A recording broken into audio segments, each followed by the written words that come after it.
Ibu bapak, saudari-saudara yang terkasih dalam Tuhan, pada saat ini kita akan merefleksikan atau merenungkan sebuah tajuk yang saya beri judul Ketupat Paskah. Sebagian besar dari kita mungkin akan heran dan akan mungkin sedikit aneh, kenapa kok ketupat Paskah? Biasanya kan kita memakai telur Paskah sebagai simbol dari kelahiran baru. Tapi marilah pada saat ini kita memaknai dua kata ini, ketupat dan Paskah.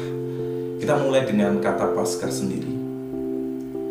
Simbol Paskah yang biasa dipakai oleh gereja-gereja itu memiliki nuansa dominan putih yang melambangkan sebuah kesucian, dan terdapat bunga lili yang melambangkan kekekalan, serta umbi-umbian dari bunga lili yang harus ditanam dan mati dahulu di dalam tanah, kemudian daripadanya akan tumbuh suatu kehidupan baru.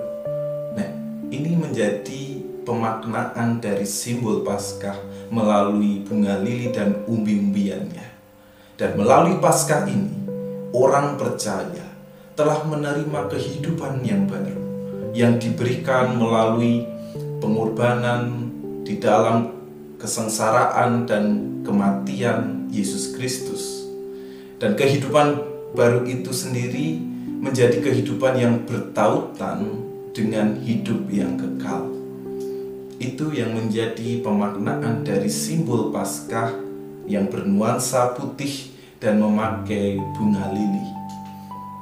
Dan seperti yang telah saya ungkapkan di awal tadi, bahwa kita biasa memakai telur Paskah untuk menyimbolkan atau untuk memaknai sebuah kehidupan baru di mana Yesus Kristus telah bangkit dan menang atas kuasa dosa.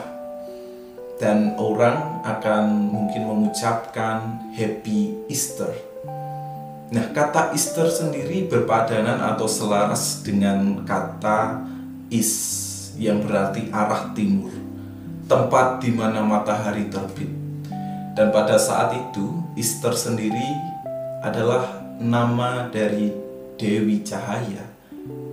Dan di dalam musim semi dari bangsa Teutonik, nenek moyang atau leluhur dari orang-orang Jerman. Sehingga dengan latar belakang budaya yang seperti itu, umat percaya memaknai Selamat Paskah atau Happy Easter itu memaknai bahwa Kristus Yesus adalah Sang Surya yang sejati dalam kehidupan kita. Yesus Kristus menjadi cahaya kehidupan bagi umat percaya, dan di mana pada saat itu Yesus menjadi harapan. Yesus menjadi juru selamat Tuhan yang telah bangkit atas kuasa maut. Itu sedikit pemaknaan tentang kata Paskah.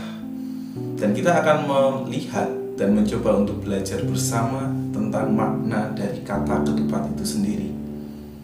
Saya tidak akan mencoba untuk menjelaskan secara detail pemaknaan tentang kata ketupat, tetapi saya hanya menyampaikan secara sederhana pemahaman tentang ketupat itu sendiri. Menurut guru besar antropologi budaya Universitas Gadjah Mada, yaitu Hedi Sri Ahimsa Putra, dia mengatakan bahwa ketupat sudah ada sejak zaman nenek moyang ratusan tahun yang lalu. Sehingga bagi kita mungkin akan berpikir, kok ketupat Paskah seperti saudari kita yang muslim yang ketika lebaran memakai ketupat saat hari raya lebaran itu sendiri. Dan ternyata ketupat sendiri bukan atau seyogianya menjadi kearifan lokal di tengah dan di antara masyarakat Asia Tenggara. Maka dari itu, ketupat sendiri bukan hanya milik umat muslim Jawa. Dan kita akan memaknainya di momen Paskah ini. Momen di mana Yesus Kristus bangkit atas kematian, atas kuasa maut dan dosa. Dan kalau kita melihat dan mendalami, ketupat itu sendiri dibuat atau berasal dari janur, yang adalah daun kelapa muda.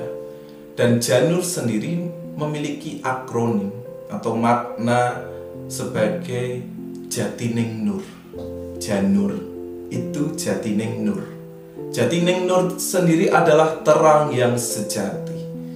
Dan dalam iman Kristen kita memaknai bahwa Yesus Kristus menjadi terang yang sejati dalam kehidupan iman kita.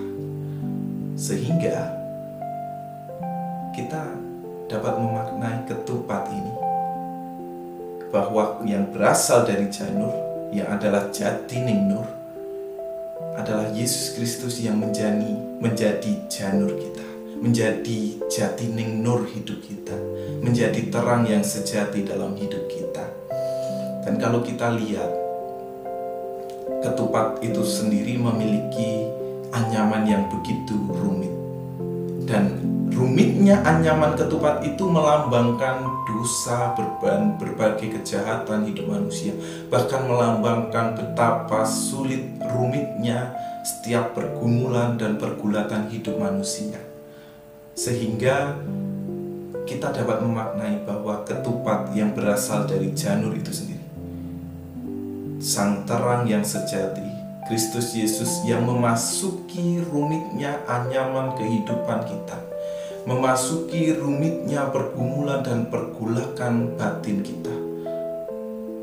Kristus sendiri memasuki betapa rumitnya pergumulan hidup manusia. Dan ketupat itu ketika dimasak dan dimakan itu tidak dengan melepaskan janur itu sendiri, tetapi dengan memotongnya. Dan simbol ketupat yang dipotong-potong itu memiliki pemaknaan bahwa tubuh Kristus yang dipecah-pecahkan, yang dipotong-potong dan yang dibagikan untuk kita semua. Dan melalui tubuh Kristus itulah kita disucikan dan membuang segala dosa dan kejahatan manusia. Sehingga pada saat ini saya mengajak kita semua untuk memaknai momen Paskah ini. Kita menyambut dan merayakan Paskah tahun ini dan mungkin tahun-tahun berikutnya dengan salah satu simbol atau bagian yang menjadi tanda perayaan Paskah kita, yaitu ketupat Paskah. Ketupat ini dapat kita masak dan kita nikmati bersama-sama dan dibagikan pada hari Paskah untuk menghayati dan merayakan kemenangan Kristus atas maut bagi dunia. Bagaimana Kristus yang menjadi janur bagi hidup kita, Kristus yang menjadi Jatining Nur, Kristus yang menjadi terang yang sejati dalam kehidupan kita, yang memasuki anyaman pergumulan dan pergulatan hidup kita. Dan melalui ketupat Paskah itu, marilah kita memaknai bahwa tubuh Kristus yang telah terpotong-potong dan dibagikan itu untuk menebus dosa dan memberikan kelegaan bagi dunia. Dan itu menjadi panggilan yang kita maknai.